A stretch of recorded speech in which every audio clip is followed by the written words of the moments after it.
Hola, amigos. Bienvenidos.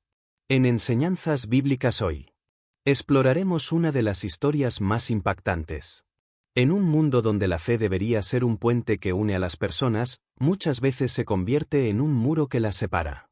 La historia de la Iglesia Católica y las comunidades evangélicas está marcada por profundas diferencias teológicas, tradiciones y formas de entender la espiritualidad.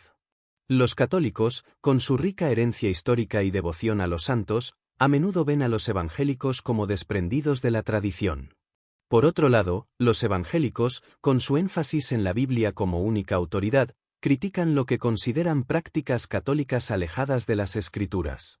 Estas diferencias, aunque válidas en el ámbito del debate teológico, han llevado en ocasiones a divisiones profundas, no solo en las doctrinas, sino también en los corazones. Sin embargo, ¿qué sucede cuando estas diferencias se enfrentan a una crisis que exige unidad? ¿Puede el amor y la compasión superar las barreras del orgullo y la desconfianza? Te invito a escuchar una historia que nos recuerda que, más allá de las diferencias, hay un llamado común a amar y servir. Prepárate para sumergirte en El Puente de la Fe, un relato que nos muestra cómo, incluso en medio de la división, la esperanza y la reconciliación son posibles. Pero antes, te pido que te suscribas y le des like a este vídeo para seguir creando más contenidos como este. No olvides activar la campanita de notificaciones para no perderte ninguno de nuestros vídeos. Comencemos. El caso de la rivalidad entre los católicos y los evangélicos. Pero antes de empezar con la historia del Puente de la Esperanza, vamos hacia el pasado. Según la Biblia, la Iglesia Católica considera que su origen se remonta a Jesucristo. Y a los apóstoles, específicamente a Pedro, a quien Jesús le dijo: «Tú eres Pedro, y sobre esta piedra edificaré mi iglesia». Mateo 16 versículo 18. Esto ocurrió en el siglo I después de Cristo. Según la historia, la Iglesia Católica como institución organizada comenzó a tomar forma en los primeros siglos del cristianismo, especialmente después del Edicto de Milán, 313 después de Cristo, cuando el emperador Constantino legalizó el cristianismo. En el año 380 después de Cristo, el cristianismo se convirtió en la religión oficial del Imperio Romano bajo el emperador Teodosio I. La estructura jerárquica, obispos, sacerdotes, etc., y las doctrinas se consolidaron en los concilios ecuménicos, como el Concilio de Nicea, 325 después de Cristo. Iglesia evangélica o culto evangélico. Según la Biblia, los evangélicos basan su fe en las enseñanzas de Jesús y los apóstoles, pero no consideran que su movimiento sea una continuación directa de la Iglesia Católica. En cambio, enfatizan un regreso a las raíces del cristianismo primitivo descrito en el Nuevo. Según la historia, el movimiento evangélico moderno tiene sus raíces en la Reforma protestante del siglo XVI, liderada por figuras como Martín Lutero, Juan Calvino y otros reformadores. Lutero criticó las prácticas de la Iglesia Católica y promovió la idea de que la salvación se alcanza solo por la fe, sola fide, y no por obras. Sin embargo, el término evangélico se popularizó más tarde, en el siglo XVIII, durante el Gran Avivamiento en Inglaterra y Estados Unidos, con predicadores como John Wesley y George Whitefield. En el siglo XX, el movimiento evangélico se expandió globalmente, enfocándose en la conversión personal, la Biblia como autoridad máxima y la evangelización. En resumen, la Iglesia Católica surgió en el siglo I después de Cristo con los apóstoles y se consolidó como institución en los siglos IV y V después de Cristo. La Iglesia evangélica tiene sus raíces en la Reforma protestante del siglo XVI. Pero el movimiento evangélico moderno se desarrolló principalmente en los siglos XVIII y XIX. Ambas tradiciones tienen fundamentos en la Biblia, pero interpretan la historia y las Escrituras de maneras diferentes.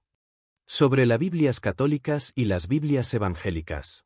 La diferencia principal entre la Biblia católica y la Biblia protestante, incluyendo a los evangélicos, radica en el número de libros que cada tradición considera canónicos, es decir, inspirados por Dios y parte de la Sagrada Escritura. Aquí te explico las diferencias.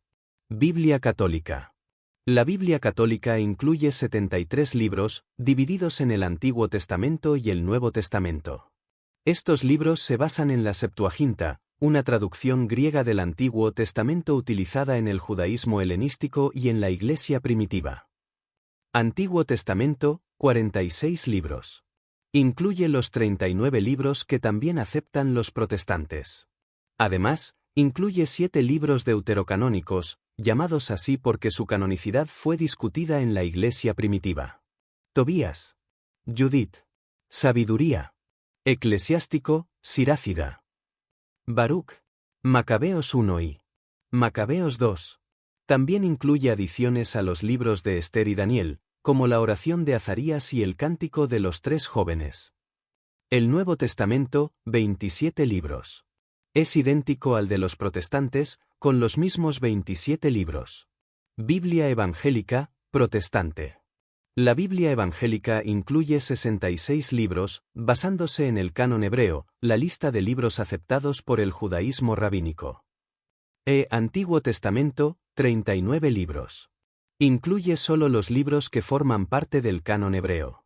No acepta los 7 libros deuterocanónicos ni las adiciones a Esther y Daniel, considerándolos apócrifos, es decir, no inspirados por Dios. Nuevo Testamento, 27 libros. Es idéntico al de los católicos, con los mismos 27 libros. La principal discrepancia está en los libros deuterocanónicos, que los católicos consideran parte de la Biblia y los evangélicos no. Esta diferencia se remonta a la Reforma Protestante del siglo XVI, cuando Martín Lutero y otros reformadores cuestionaron la canonicidad de estos libros, basándose en que no formaban parte del canon hebreo. ¿Por qué la indiferencia entre estas dos iglesias? La indiferencia o, en muchos casos, la tensión entre la Iglesia católica y las iglesias evangélicas, protestantes, tiene raíces históricas, teológicas y culturales. Estas diferencias surgieron principalmente durante la Reforma Protestante en el siglo XVI y se han mantenido hasta hoy, aunque en tiempos recientes ha habido esfuerzos ecuménicos para promover la unidad. Aquí te explico las razones principales de estas diferencias. Diferencias teológicas. Las discrepancias doctrinales son una de las causas principales de la división entre católicos y evangélicos. Algunas de las más importantes son: autoridad de la Biblia. Evangélicos sostienen que la Biblia es la única autoridad infalible en materia de fe y práctica, sola escritura. Rechazan tradiciones que no estén explícitamente basadas en la Biblia. Católicos creen en la autoridad de la Biblia, pero también en la tradición de la Iglesia y el magisterio, la enseñanza autorizada de los obispos y el Papa, como guías para interpretar la Biblia. Salvación. Evangélicos enfatizan que la salvación es solo por la fe en Jesucristo y no por obras humanas. Católicos enseñan que la salvación es por la gracia de Dios, pero que las obras y los sacramentos son necesarios como respuesta a esa gracia. Sacramentos. Evangélicos generalmente reconocen solo 2 sacramentos, bautismo y comunión, y los ven como símbolos de la fe. Católicos practican 7 sacramentos: bautismo, confirmación, Eucaristía, penitencia, unción de los enfermos, orden sacerdotal y matrimonio, y creen que estos son medios de gracia instituidos por Cristo. Veneración de María y los santos. Evangélicos rechazan la veneración de María y los santos, argumentando que solo Dios debe ser adorado. Católicos veneran a María como Madre de Dios y a los santos como intercesores, aunque aclaran que no los adoran, solo a Dios. Diferencias históricas. La Reforma Protestante del siglo XVI fue un punto de quiebre en la historia del cristianismo. Martín Lutero, Juan Calvino y otros reformadores criticaron prácticas de la Iglesia católica, como la venta de indulgencias, la corrupción clerical y la centralización del poder en el Papa. Esto llevó a la división entre católicos y protestantes, que luego se ramificó en diversas denominaciones, incluyendo las iglesias evangélicas. Pero lo que pasó en el Puente de la Esperanza nos lleva a reflexionar sobre la importancia de la unión. Veamos esta historia. El pueblo de San Miguel de los Vientos estaba dividido por el río Esperanza. A un lado, los católicos con su gran iglesia de campanario y misas solemnes. Al otro, los evangélicos con su templo sencillo, donde los cánticos y alabanzas resonaban con fervor. Por años, estas dos comunidades vivieron en constante disputa. Los católicos murmuraban que los evangélicos despreciaban la tradición. Los evangélicos criticaban la devoción a los santos. Las diferencias eran más importantes que el amor que decían profesar. Las tensiones alcanzaron su punto más alto cuando el joven Mateo, un muchacho de 17 años, fue gravemente herido en un accidente. Su madre, desesperada, corrió a pedir ayuda a la Iglesia Católica, pero el sacerdote, aunque conmovido, no tenía los recursos para ayudarlo. La mujer cruzó entonces el puente al otro lado del río, suplicando en el templo evangélico, pero allí le dijeron que ya habían usado sus donaciones en otra causa. El pueblo quedó en shock. Por primera vez, todos vieron la consecuencia de su división, su propia frialdad ante el sufrimiento ajeno. La tormenta que lo cambió todo. Esa misma noche, el cielo se oscureció y una tormenta descomunal cayó sobre San Miguel de los Vientos. El río creció con furia, llevándose el viejo puente de madera que unía ambos lados. Las casas comenzaron a inundarse y familias enteras quedaron atrapadas. Los gritos se escuchaban en medio de la lluvia torrencial. Ni los católicos ni los evangélicos podían enfrentarse solos a la catástrofe. Fue entonces cuando la fe se impuso sobre la discordia. El sacerdote padre Esteban y el pastor Samuel reunieron a sus congregaciones. Con linternas y sogas en mano, católicos y evangélicos trabajaron codo a codo. Rescataron a los ancianos, abrieron las puertas de sus templos para refugiar a los necesitados y compartieron el pan sin importar la doctrina de quien lo recibiera. El puente de la esperanza. Cuando la tormenta cesó, la tragedia había dejado una lección clara: si no trabajaban juntos, no sobrevivirían. Sin un puente, la única forma de comunicarse era cruzando las aguas traicioneras en pequeñas barcas. Pero pronto, alguien propuso una idea: construir un puente nuevo, esta vez, entre todos. Hombres y mujeres, jóvenes y ancianos, tomaron herramientas y comenzaron la obra. Durante semanas trabajaron, cada martillazo era una oración, cada viga colocada, un acto de reconciliación. Cuando el puente estuvo terminado, el padre Esteban y el pastor Samuel se encontraron en el centro, rodeados de la comunidad. El sacerdote, conmovido, habló primero. Por años nos hemos dividido, olvidando lo que realmente importa.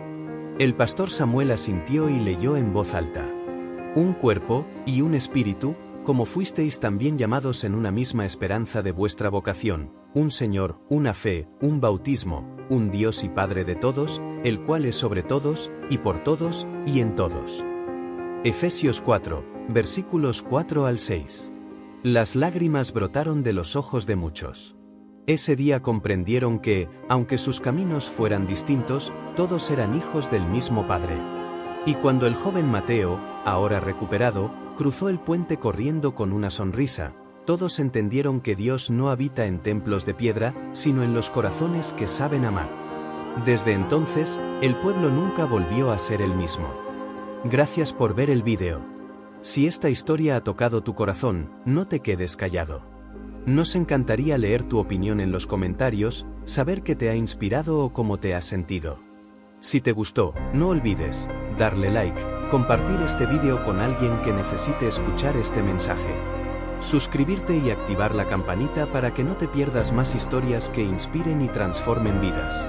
Tu apoyo significa mucho y nos motiva a seguir creando contenido que marque la diferencia. Gracias, hasta la próxima.